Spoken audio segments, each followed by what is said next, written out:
Bom dia, queridos irmãos. Que a paz de Jesus continue vibrando imensamente em vossos corações. Essas músicas lindas falando de Jesus de Nazaré.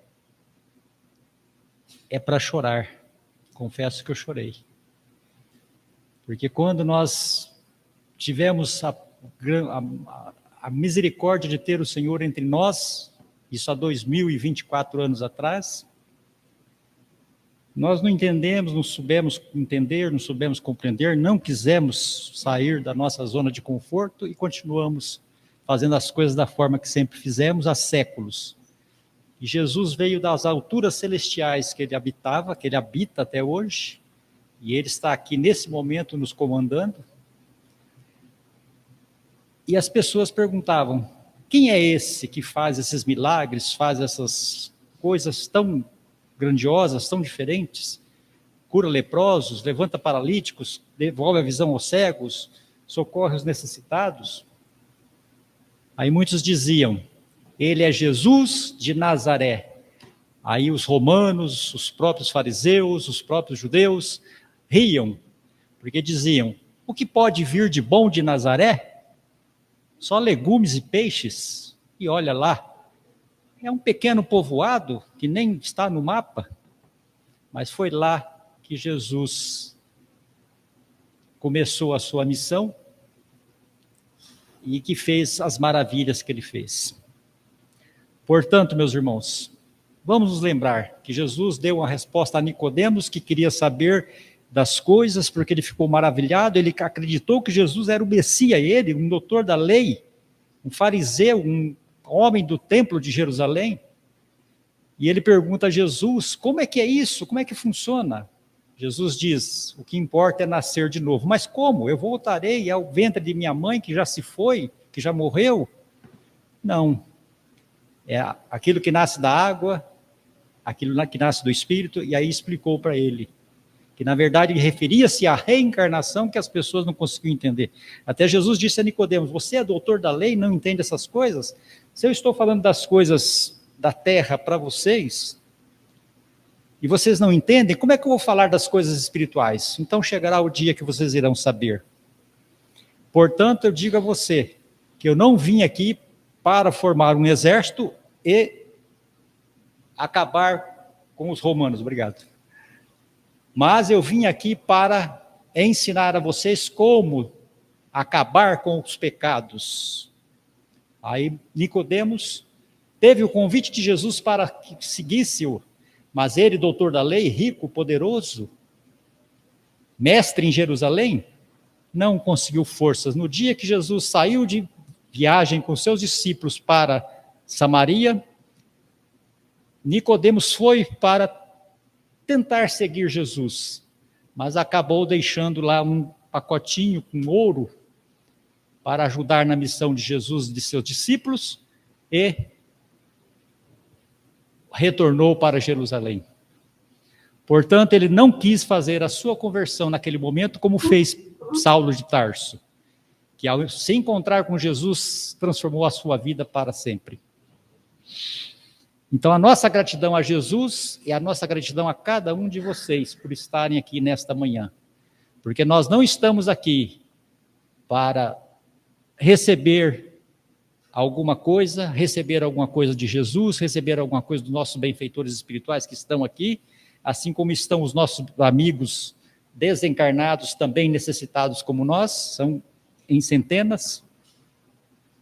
Mas nós todos estamos aqui também para que, com as nossas energias, o nosso pensamento em oração, o nosso pensamento elevados ao Cristo, as coisas do mundo espiritual, nós estamos ajudando a paz do mundo e a milhares e milhares de pessoas que estão sofrendo nesse instante. Então, nosso muito obrigado por vocês estarem aqui. Há uns dias atrás, eu fui convocado, né, pela sogra, que ela iria fazer uma viagem para uma excursão, juntamente com o pessoal da terceira idade. Eu não sei se eu estou na terceira idade, se eu já estou na quarta, se eu já estou na quinta, mas o pessoal fala terceira idade, nem sei qual que é a certa, né? Porque tem de 60, E agora tem uma plaquinha nos lugares públicos, né? De até 60 anos pode fazer tal coisa. De 80 para cima pode fazer mais coisas ainda. Então tem direito a passar em frente à fila, aquelas coisas todas. Então fomos lá, 8h30 da noite, numa quinta-feira, e o ônibus lá, aguardando lá no local da rodovia, e o pessoal chegando, os casais, as mulheres, os homens, e alguns jovens até participando da excursão. E eles foram, então, para a cidade de Campinas, num hotel 5 estrelas, maravilhoso, e foram visitar Olambra. Que coisa linda! Ela mandando os vídeos para nós. Que maravilha que é Olambra, que flores maravilhosas, que lugar encantador. E aí, passaram-se 5 dias, talvez, retornaram, inclusive já todos eles fazendo oração antes de sair daqui, né? E por quê? O acidente nas estradas, nossa, está um horror. Estão preocupados, né, com a segurança. Na terceira, quarta idade, nós preocupados com a segurança, né? Já está na hora de ir embora. É que Jesus passa o gancho e a gente não consegue segurar. Ou não quer segurar, né? E falando isso, eu me dou conta de que eu sou da década de 50. Mas eu tenho um paliativo para isso. Eu sou de 59, então não estou muito velho não, tá? Talvez eu seja o mais velho daqui. Então, meus irmãos, e aí acontece que eles estavam lá se divertindo, foram para Atibaia, foram passear de trem de um lugar para o outro, uma coisa gostosa, maravilhosa, eles se divertem, ficam felizes e tal. E mais acontece quando eles voltaram, eles comentando, alguém falou, e aí o esposo de uma das participantes lá do grupo, ele não estava na volta. Aí o pessoal, né, o que aconteceu, o que houve? Olha, ele precisou tomar um táxi lá em Campinas e vir até Prudente de táxi. Você imagina, um aposentado pagar um táxi de Campinas até Prudente, a coisa tinha que ser muito grave. E foi muito grave, meus irmãos. Uma das piores coisas que poderia ter acontecido. Ele recebeu uma chamada de seus familiares, da nora, alguma coisa assim, de que o filho, de 30 e poucos anos de idade, tinha se pendurado numa corda e tirou a própria vida, se suicidou. Imagine você passeando, curtindo ali umas férias, curtindo a tão sonhada aposentadoria, e você receber a notícia que o teu filho morreu da pior forma que poderia ter ou acontecer. Porque os amigos espirituais dizem que para Deus, para a lei divina, o pior crime que nós poderíamos cometer na Terra é tirar a própria vida. Pior até do que tirar a vida de alguém. Porque muitas vezes teremos paliativos ou justificativas, mas quando nós tiramos a nossa própria vida premeditadamente, achando que com a morte o esquecimento virá, nós não lembraremos de nada, nós não seremos mais o mesmo. E aí o que acontece? É o que diz o Espírito Emmanuel no livro Consolador, na questão 154. Os participantes da reunião mediúnica perguntaram a ele, através do Chico Xavier, o que acontecia com a pessoa que se suicidava, que se matava? Fosse de veneno, fosse enforcado, fosse se atirando de uma altura, de uma montanha, se atirando dentro de um rio. Aí Emmanuel fala com muita tristeza no seu coração. Olha, infelizmente, a decepção, a desilusão dos espíritos eternos, que somos todos nós não vamos morrer jamais, a decepção ao chegar ao mundo espiritual é tão grande, tão grande, tão grande, que era preferível ficar aqui enfrentando os problemas, as dificuldades, a traição, qualquer coisa que fosse, que seria umas 10, 20 vezes menor do que se nós fôssemos para lá.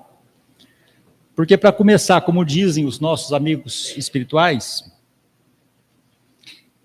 nós temos, infelizmente, a situação agravada pela nossa própria insatisfação com as coisas. Nada está bom para nós. Por que a pessoa é levada ao suicídio? Ah, foi depressão. Por que nós entramos em depressão? Realmente, é como os amigos, tem oradores que já falaram aqui, inclusive, nós temos toda uma carga da matéria, da vida, do dia a dia, pesadíssima sobre nós, sobre nossos ombros. Por quê? Porque é responsabilidade aqui, responsabilidade acolá, responsabilidade de outro jeito, e é muito difícil. E, além disso, nós temos o lado espiritual, que atinge o nosso corpo perispiritual, o nosso perispírito. E essa é mais difícil. Por quê? Porque são irmãos nossos que foram homens na terra, mas que estão sem o corpo físico no mundo espiritual, perambulando por aqui, não estão lá no umbral só, não.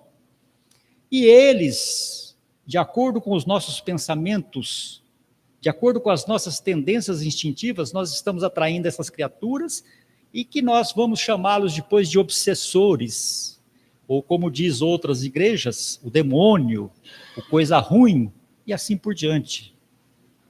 E aí eles vêm, muitas vezes, influenciando em nossas vidas, como diz no Livro dos Espíritos, na questão 459. Os espíritos desencarnados, ou seja, aqueles que já morreram, influem ou influenciam em nossas vidas? Aí os espíritos respondem a Kardec: muito mais do que vocês possam imaginar. Muitas vezes são eles que vos influenciam e eles que vos influem. Ou seja, eles que nos fazem cometer certos delitos, certas coisas e absurdos que nós não faríamos jamais. Portanto, por que estamos aqui numa casa espírita, orando, pedindo forças, pedindo socorro, sendo alimentado por essas forças espirituais tão maravilhosas? Para que tenhamos um escudo a nos proteger. E, infelizmente, hoje, em 8 bilhões de espíritos encarnados no planeta, nós temos aí pelo menos 70% totalmente entregues ao mar revolto da vida. Totalmente desligados de Deus, perderam o endereço de Deus, perderam a conexão com as coisas espirituais e estão sofrendo e fazendo sofrer. Por quê? Porque não existem obsessores só do mundo desencarnado. Nós temos dentro de casa o obsessor, que muitas vezes somos nós mesmos, como marido, obsediando a nossa esposa, infernizando a vida dela. Ou não é assim? Os casais aqui podem me dizer, né? Como é que é lá em casa? Então, veja só, nós temos realmente que fazer o maior esforço. Ali, ó, deu a mão, ó, o Moraes e a mulher. Graças a Deus vocês estão felizes.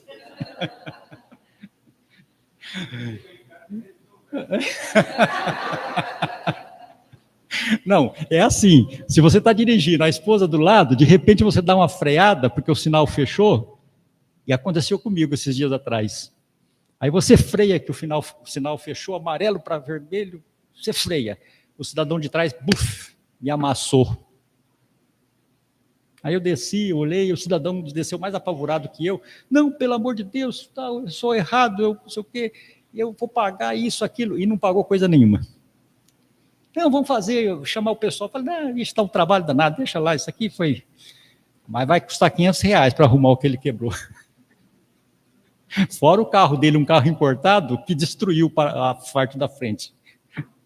E aí nós, ali naquela coisa, tal, depois você tem que aguentar a nossa parceira, esposa, mulher, companheira. Você, hein? Você é burro, hein? Aí o difícil é isso, né? Você não sabe dirigir, não? Poxa, estamos dirigindo há quantos anos? Mas acontece, vai acontecer outras vezes. Mas realmente nós temos que ter muita paciência, muita tolerância entre os casais, de ser gentil, de ter a gentileza, de ter essa caridade que nós tanto pregamos aqui. Nós precisamos ter com o nosso parceiro, a nossa parceira. Aliás, meu filho está aqui. Esses dias eu mandei uma mensagem de voz para ele, reclamando da minha esposa. Lembra, né? Ele nem me respondeu, ele já estava bravo comigo. Não é a mãe dele, é outra esposa, mas ele gosta, e falou, bom, deixa eu falar, não vou nem responder meu pai, que ele está nervoso. Então, meus irmãos, é realmente muito difícil. Por quê? Porque essa criatura que tirou a própria vida, de repente, se depara com um fato terrível para ele. É insuportável aguentar aquela situação. Ele não consegue forças, ele não... Por quê? Porque ele não está frequentando uma igreja católica, uma evangélica, uma espírita, seja lá o que for, mas que fale de Deus, que fale de Jesus de Nazaré, como nós falamos aqui, que fale de Maria, a Mãe Santíssima, a Mãe de nosso Senhor Jesus Cristo. Por quê? Isso vai nos trazer forças para aguentar todas essas coisas. Tem pessoas que nós olhamos, elas sempre estão sorrindo. Será que elas estão assim maravilhosamente bem financeiramente, no emprego, no trabalho, em casa? Não. Muitas vezes a pessoa tem muitas dificuldades, até maiores que as nossas, mas elas conseguem, através dessa profunda doutrina espírita, que nos traz detalhes da vida espiritual, que é atrelada à vida material, e que nos dão forças para dizer, olha, eu tenho que passar por isso e aguentar, porque não tem outro caminho. O caminho é este. Agora, é muito complicado, porque Jesus, no capítulo 8 do Evangelho segundo o Espiritismo, bem-aventurados os puros de coração. Nossa, vai demorar tempo para a gente chegar nesse estágio, hein? Puros de coração. Nós temos hoje, até me lembrava, essa semana eu comentei com alguém, nós comentávamos a respeito da situação da humanidade hoje, aonde hoje não vai nem um míssil mais contra o inimigo, né? Vão centenas de mísseis e matam 500 pessoas assim, de uma vez. A dureza do coração do ser humano. Todos nós, sem exceção. Cada um, lógico, tem o seu grau de evolução e está melhor que o outro. Feliz dele. Mas nós ainda temos uma dureza de coração tão grande. E bem-aventurados os puros de coração. E aí, quando perguntaram para Jesus a respeito de como é essa pureza de coração, e por que a humanidade ainda está nesse estágio? Ele respondeu, toda vez que vós escandalizar um destes pequeninos, seria melhor que vocês atassem uma pedra de mó de atafona, era aquela pedra de moinho enorme que existia na época de Jesus, no pescoço e jogue-se no mar. Olha só, o que é o escândalo? É aquilo que choca, aquilo que faz barulho, aquilo que traz aquela comoção nacional ou mundial. O escândalo, na verdade, que Jesus refere-se, é o mal de uma forma geral. Quando eu estou fazendo o mal ou pensando no mal, eu já estou escandalizando ao próximo daqui, encarnado ou desencarnado. E eles estão nos vendo. Aliás, eles nos veem mais que os encarnados. Porque nós temos aqui uma televisãozinha aqui, ó. Conforme o nosso pensamento, nós jogamos para o universo, jogamos para o espaço, e eles captam a nossa mensagem e vêm nos atender. E aí? Então, quando ele disse, se a tua mão ou teu pé te escandalizar, corta-o e joga fora. Porque é melhor você entrar na vida sem o pé ou sem a mão, ou sem um olho, do que isso ser motivo de escândalo. Mas como assim? Que vida é essa? Entrar na vida. Jesus falava claramente da reencarnação.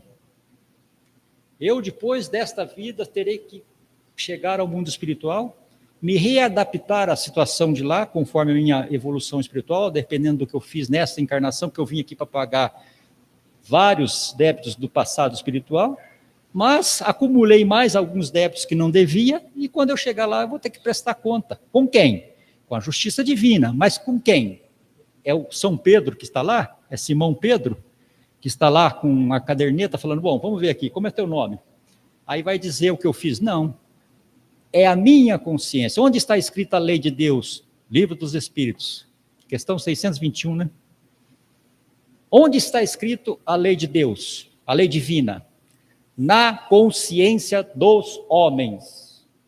Por quê? Porque antes de sermos homens ou mulheres, de uma maneira geral a gente fala homens, nós somos todos, nós temos a nossa consciência, e nessa consciência estão gravadas todas as coisas que já fizemos e que estamos fazendo.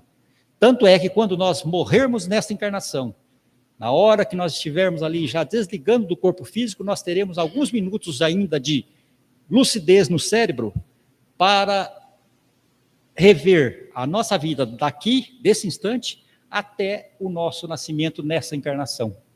Olha que coisa interessante. Muitas pessoas que tiveram comas prolongados e que tiveram a bênção de retornar à vida, contam essa experiência, que eles viram esse filminho passando, desde esse momento até no dia que nascemos lá no sítio, com a parteira, fazendo o nosso parto. Porque naquela época nossa era parteira, né? Não tinha médico obstetra, né? Ginecologista, essas coisas, né? Então vocês veem que realmente nós estamos, sei lá, quarta idade, né, Helena?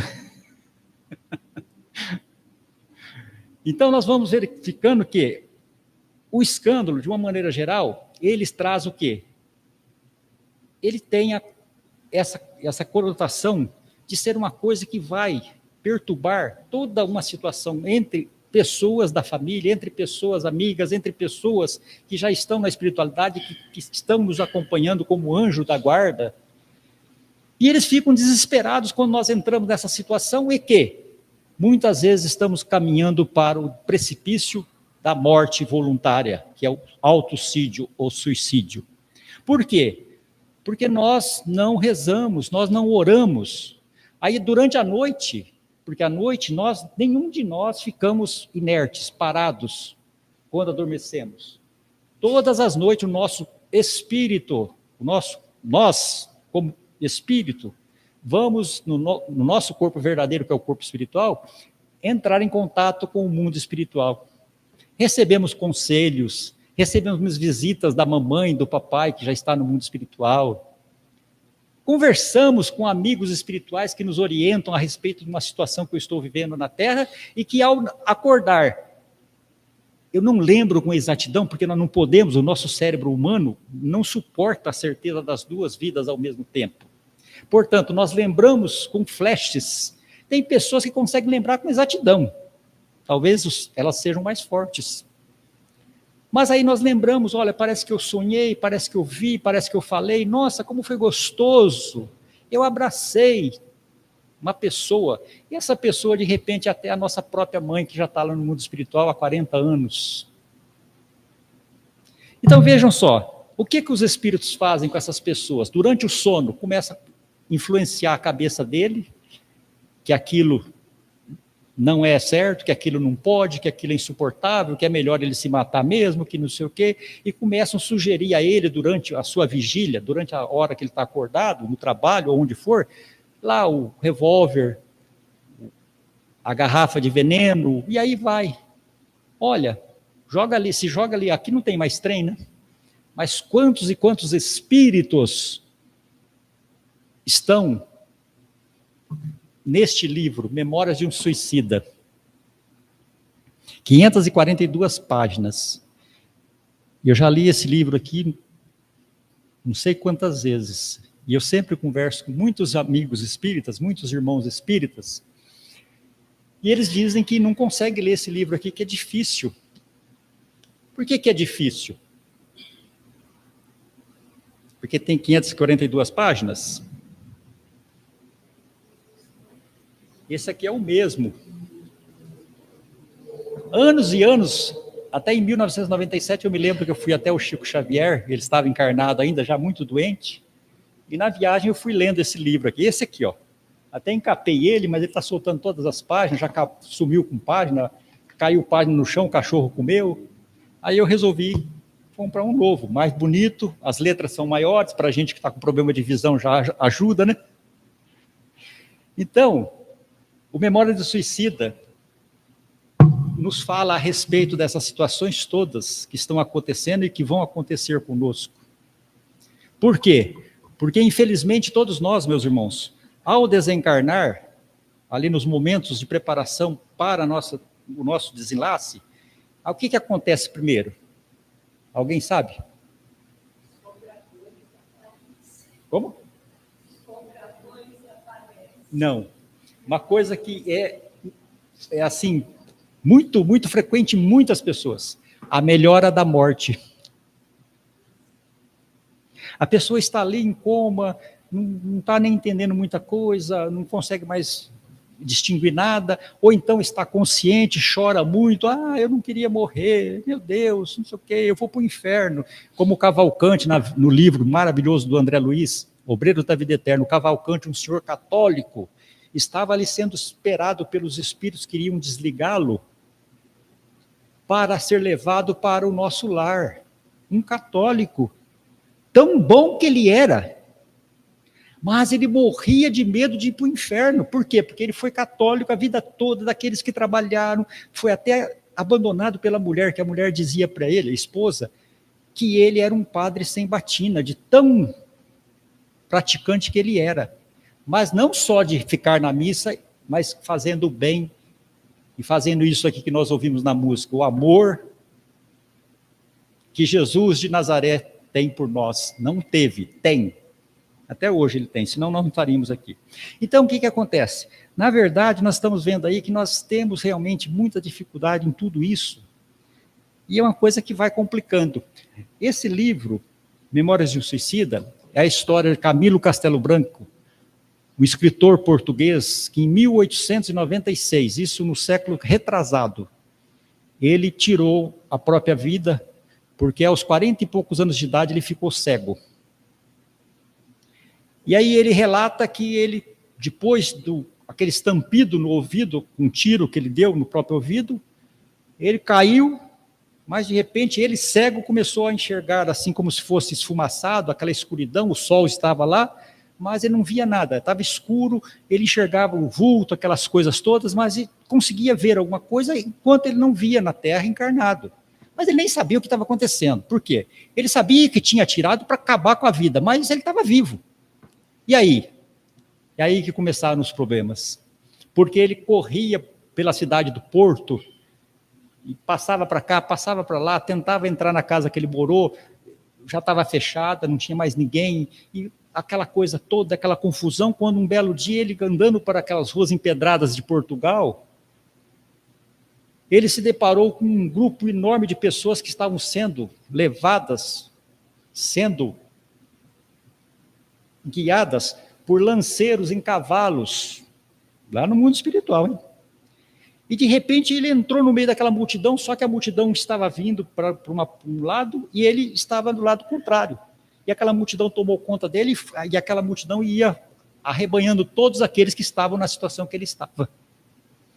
E caminharam até que chegaram num lugar que parecia uma montanha, um lugar diferente, vielas escuras, lamacentas, aquela coisa toda, e aquela equipe de lanceiros parou, todos eles reunidos numa praça, toda lodosa, toda mal cheirosa, horrível.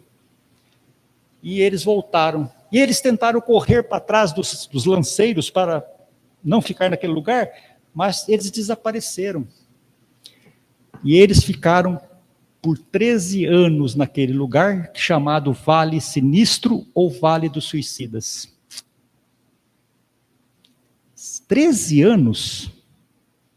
Se nós estamos, às vezes, com problema de saúde, o médico fala, olha, daqui 1 ano, você vai estar melhor, porque nós vamos fazer uma cirurgia, isso, aquilo. 1 ano. É uma eternidade 1 ano, quando nós estamos sofrendo.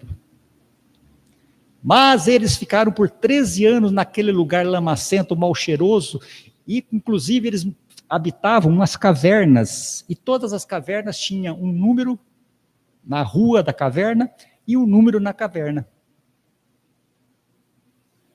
E muitas vezes ele diz que era terrível, porque as mínimas necessidades físicas estavam por fazer.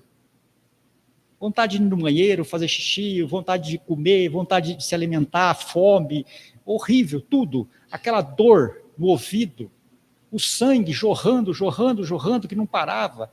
Aí eles olhavam aquelas cenas de trem, eles viam a cena, o trem vindo, e atropelando aquela infeliz que se jogou na frente do trem para se matar, que virou, eles diziam que eram os retalhados. Os seus pedaços foram recolhidos por pessoas caridosas aqui da terra e juntados para levar para a família. Chegaram no mundo espiritual, eram os piores, os que mais sofriam no Vale Sinistro. Por quê? Porque eles saíam correndo para lá e para cá, tentando pegar os pedaços que eles viam, achavam que era o pedaço do corpo deles, e que tentando pegar os pedaços e trazer de volta ao organismo espiritual. Nem imaginavam que tinham morrido. E aí? E o interessante é que nós, ao ser concebido, o óvulo da mamãe foi fertilizado e nós vamos reencarnar através dela. Nesse momento, nós como espírito, com o nosso perispírito, né, temos um cordão fluídico luminoso que ali nós, bebezinho, porque nós temos um processo lá no mundo espiritual que é difícil explicar, mas de homem nós nos tornamos um bebezinho que é entregue à mãe durante a noite no seu corpo espiritual. Mas a partir dali, aquele cordão fluídico já está ligado ao óvulo que já está fecundado. E esse cordão fluídico nos segue por toda a vida. Na hora que nós deitamos e sonhamos, onde nós formos, esse cordão fluídico vai com nós. Porque se alguém cortar, nós morremos. Olha que complicação. Por isso que lá atrás eu estava falando que na hora da morte de cada um de nós, terá lá uma equipe espiritual, como dizia o espírito para André Luiz, nós somos verdadeiros parcas. Por quê? Porque na antiguidade as pessoas diziam que tinham seres que vinham cortar o cordão da vida. E realmente ele falou, é verdade, porque é isso que nós estamos fazendo. Todos nós, sem exceção, por pior ou melhor que sejamos, seremos socorridos pela espiritualidade através do corte desse cordão fluídico que vai nos dar uma condição de vida melhor lá onde estivermos. Portanto, nós teremos mais felicidade do que os suicidas. Por quê? Porque além de tudo aquilo que eles estavam vendo lá no Vale Sinistro, eles estavam desesperados porque tinha um cabo que corria pelo chão, arrebentado, e soltando fagulhas, fogo, incessantemente, além do sangue que estava escorrendo do lugar que eles se feriram, coração, ouvido, e aquele sangue não parava. E aquele cabo, o que era? É esse cordão fluídico que no caso do suicídio, não terá essa mesma felicidade que tem a pessoa normal, que o espírito vem desligar. Porque aquele cabo foi arrebentado. E aí a causa do sofrimento do suicida por longos e longos anos.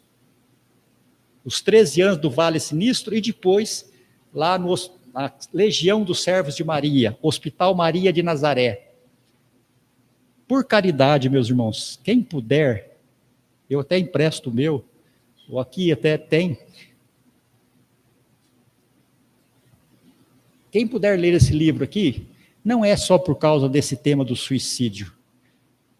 Camilo Castelo Branco ficou 50 anos no mundo espiritual após a sua recuperação no Hospital Maria de Nazaré, estudando, porque ele ia reencarnar novamente, ia ficar cego aos 40 anos de idade e não podia se matar de novo.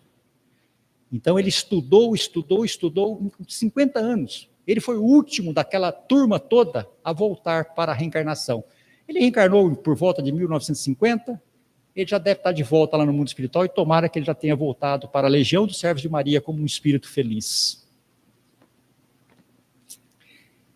E é interessante que nós temos lá uma estante, e por coincidência, eu até falar para a presidência do centro aqui, o Afonso, para a Silmara também, né? De vez em quando eu pego uns livros ali e levo embora, tá?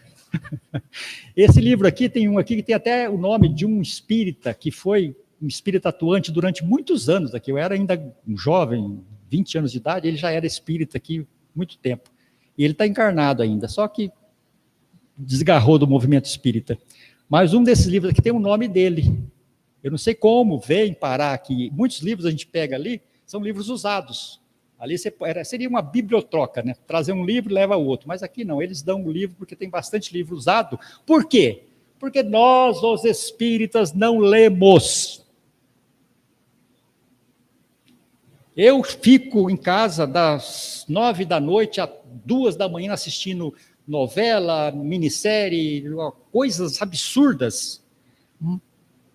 Fico horas fazendo coisas que me fazem mal, mas eu não consigo parar para ler isso aqui, olha. Esses dois, quem são? E eles voltaram.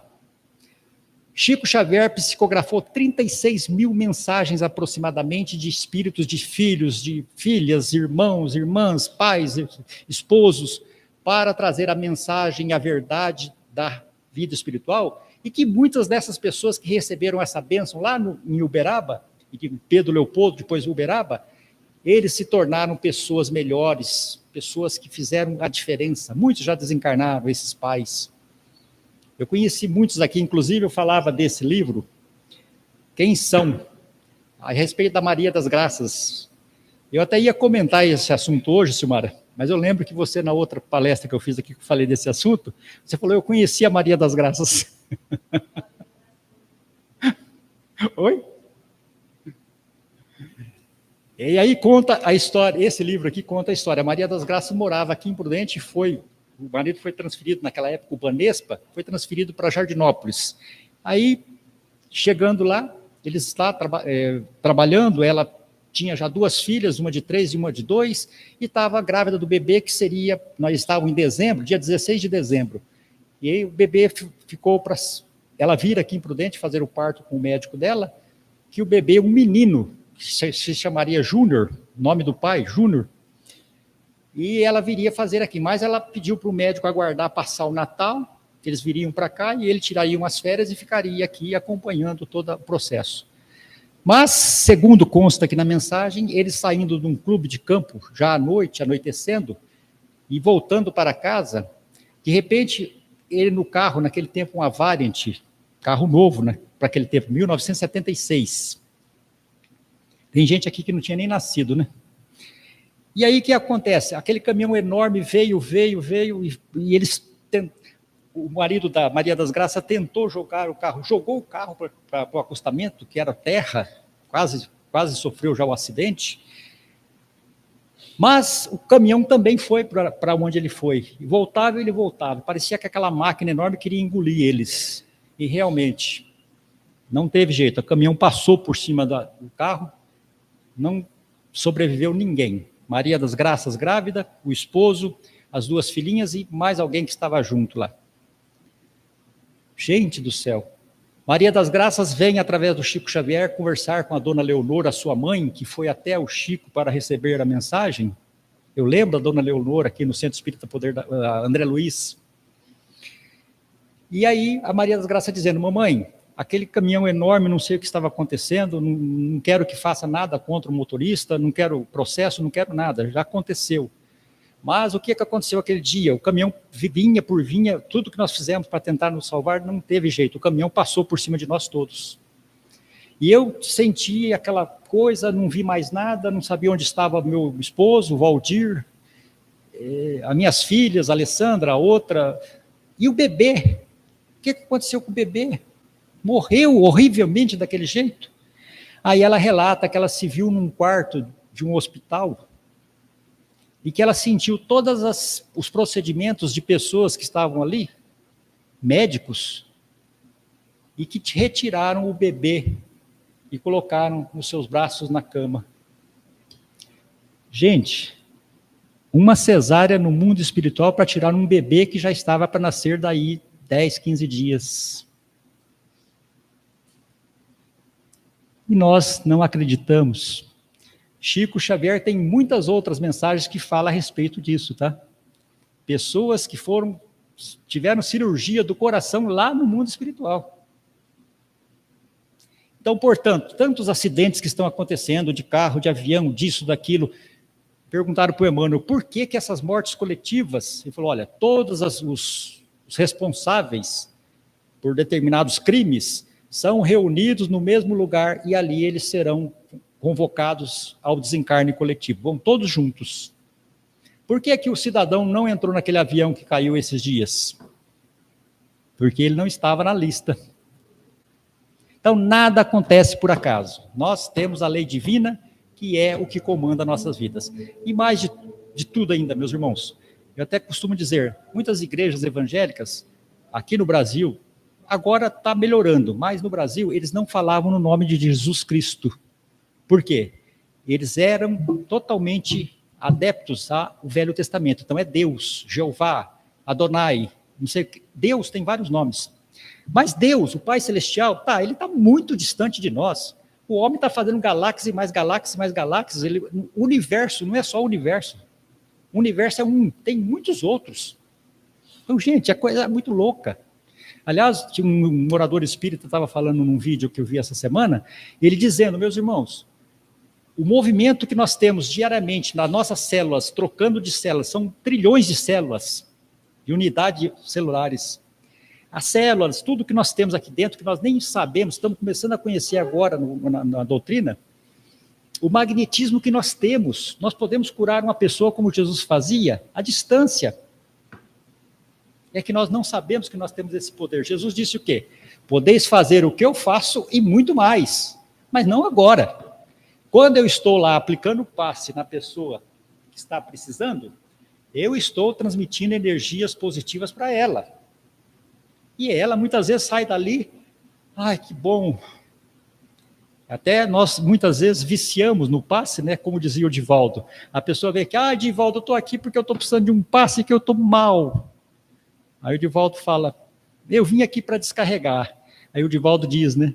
A pessoa vem, descarrega, some uns meses, depois ela vem carregada de novo.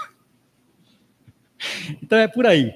Então, meus irmãos, a verdade é a seguinte, nós estamos realmente numa situação de por que acontecem essas coisas, como aconteceu com a família da Maria das Graças, e por que esses acidentes violentos? Grande parte são ex-suicidas que vêm e perdem a vida de uma maneira violenta para valorizarem o corpo físico que Deus nos deu para ficar aqui durante 60, 70, 80 anos, ou mais, ou menos.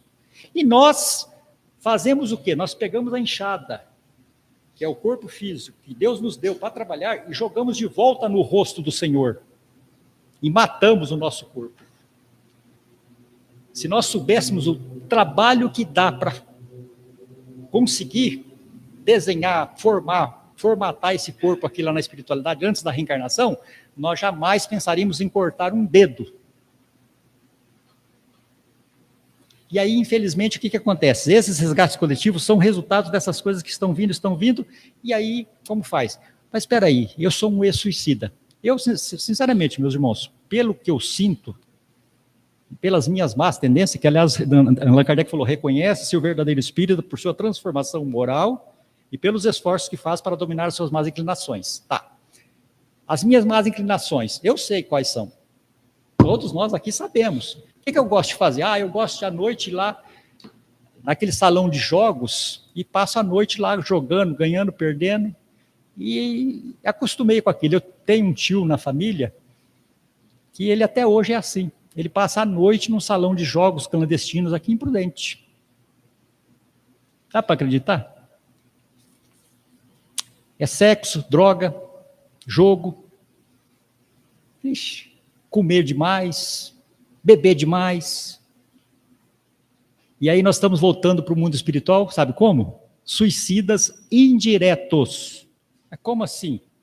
Você matou o seu corpo ao longo dos 50 anos que você viveu aqui, e você não tinha mais condições de viver mais de 50 anos, porque o seu corpo já estava totalmente detonado. Acontece. E aí esse caso do pagamento das dívidas como suicidas, isso vai demorar 200, 300 anos, conforme Chico Xavier dizia para nós. Então, portanto, meus irmãos, vamos fazer uma caridade como espíritas? Vamos. Se nós soubermos que o nosso vizinho está com problema, está com dificuldade, está com depressão, vamos lá fazer uma oração. É como nós comentávamos agora há pouco aqui. Muitas vezes nós temos até vergonha de dizer que eu sou espírita. A pessoa até não está aqui, ela saiu, mas ela estava falando, olha, outro dia conversando com uma evangélica, o marido já estava com câncer e tal, perguntei se eu podia fazer uma oração e tal. Aí a hora que ela perguntou para mim, você é espírita? Ela falou, é.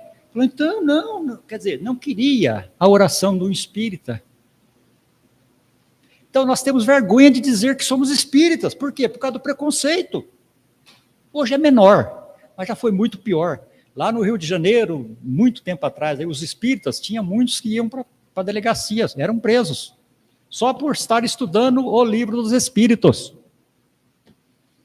Então tá aí. Então vamos nós ajudar, vamos lá, dar um passe. Eu me recordo que uns anos atrás, um tio estava com câncer, já terminal. E nós íamos lá todo dia que a gente podia, íamos lá, fazíamos oração, dávamos passe dele e tal.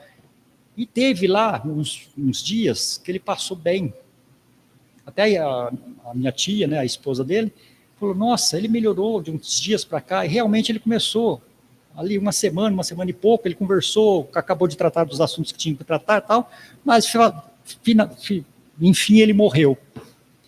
Mas ela agradeceu demais a oração, o passe, aquilo que alguém ia lá fazer. Então nós podemos fazer isso. Muitas vezes nós falamos, vamos lá dar passe? Não, eu não sei, eu não posso, eu não sei como que é. Vai aprender. É só impor as mãos. Vocês lembram, quando nós éramos menores, ou os nossos filhos eram menores, meu filho, minha filha, nós levávamos na benzedeira. Quem conheceu benzedeiras? O que era a benzedeira? Era uma pessoa que certamente tinha um grau de mediunidade, fora do centro espírita, porque aqui é mediunidade, lá é mediunismo. Aí ela tinha uma mediunidade que ela ali, fazendo a oração, o raminho de arruda, aquela coisa toda. Quantas vezes nós levamos lá o bebê que não parava de chorar? Chegava lá, ela fazia uma oração, a criança parava de chorar. E por que nós não fazemos a oração em casa? Porque não sabemos. Quem já leu a Bíblia inteira aqui? Tá? Inteira, né? Bom, é pelo menos um fator assim atenuante para a gente, que o Velho Testamento, o próprio Herculano Pires, um dos maiores espíritas do Brasil, dizia que o Velho Testamento já é uma coisa assim, difícil de entender realmente, porque eles falam muito de uma forma figurada e não temos o entendimento que temos no Novo Testamento com Jesus Cristo. Jesus fala aqui de cortar a mão, cortar o pé, mas tem um sentido. Ele quer dizer, você vai reencarnar sem a mão, sem o pé, se você fizer coisa errada. Então vamos lá, é isso aí que nós precisamos fazer. Isso. Dentre esse grupo que estava aqui com o Camilo Castelo Branco, tinha o Amadeu Ferrari, um rapaz de uns 40 e poucos anos de idade, que trabalhava num banco, e ele foi acometido de um câncer aqui na garganta, a tireoide, essas coisas. E a língua começou a ser consumida pela doença. E ele, desesperado, acabou entrando, fazendo coisas erradas, acabou entrando nas finanças do banco, tirando dinheiro, quer dizer, roubando. E ali aquela coisa, tentando se salvar, pagando o médico, aquela coisa e tal. E antes que o pessoal descobrisse o que ele tinha feito, ele tirou a própria vida. E ele estava lá no grupo do Camilo. Ele era brasileiro. E aí aquela coisa toda, saiu do Vale Sinistro, era uma bênção. Isso é interessante, quando eles falavam lá, um alto-falante, chegava aquele comboio para escolher ali entre eles. E o que acontecia? O pessoal falava de um alto-falante e eles estavam ouvindo, todos eles falavam, fulano de tal, que eles estavam procurando, está na rua 36, caverna ou moradia 48. E podia ir lá que estava lá o espírito desmaiado de tanto sofrimento, de tanta dor, de tanta fome, de tanto tudo. Já pensou ficar 13 anos sem comer? O pessoal faz jejum, né? Em certas igrejas aí, né? Mas também é aí demais. Então o Amadeu, o que aconteceu? Ele, numa outra encarnação, foi traficante de escravo, fazendeiro, e por qualquer coisa ele matava a mulher, matava o homem, os escravos, e muitas vezes, por raiva, por qualquer coisa que acontecia, ele separava a mãe dos filhos, mandava os filhos para um lugar distante, as mães morriam de saudade, de tuberculose, um horror. E certo dia ele tinha feito lá, estrupou uma jovem escrava, adolescente ainda, e o pai dela, o escravo Felício, veio falar com ele, o que você fez com isso? A minha filha se matou pelo que você fez com ela. Ele prendeu ele, colocou nas correntes e mandou colocar um ferro quente na língua, queimou a língua do Felício. Aquilo, todo inflamado, todo infeccionado, ele acabou morrendo daí alguns dias. Amadeu Ferrari voltou para Portugal, rico, famoso, poderoso e tudo mais. Mas um dia chegou para ele também e voltou para o mundo espiritual. E ao voltar para o mundo espiritual, que veio a grande dificuldade. E passou por tudo isso que nós já falamos aqui, depois ele reencarnou nessa uma que ele trabalhava no banco, e o câncer tomou a sua língua como a língua do Felício. Só que ele não suportou e atirou. Meus irmãos, não vamos citar nomes, se alguém conhecer também, é difícil falar essas coisas que muitas vezes até nós somos chamados a atenção depois, né? Um dia eu estava falando sobre o aborto lá na Sociedade de Estudos Espíritas, e no final uma senhora lá no fundo veio me chamar a atenção, falou assim, o senhor não pode ficar falando isso para todo mundo não. Falei, por quê? Falou, porque eu conheci essa pessoa que o senhor contou o caso aí. Gente, vocês pensam que não, mas nós levamos cada uma lá fora. Então falar aqui é difícil, viu? Estava dizendo aqui para o pessoal que mais de 40 anos a gente faz isso aqui, mas até hoje tem frio na barriga antes de começar. Mas vamos lá.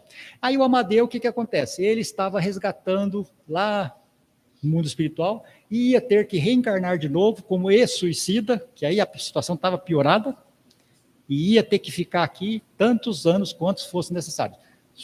O Chico Xavier dizia, os nossos irmãozinhos, que nós falávamos que eles eram os excepcionais, mas hoje é síndrome de Down, hoje tem autista, tem uma série de denominações, mas os meninos, as crianças com síndrome de Down, o Chico Xavier dizia que 99% deles são ex-suicidas, que vieram para acertar com a justiça divina os males que eles mesmos causaram ao seu próprio corpo, voltando antes da hora. Que Jesus nos proteja, nos abençoe e nos ajude hoje sempre. E gratidão pelo carinho e atenção de vocês.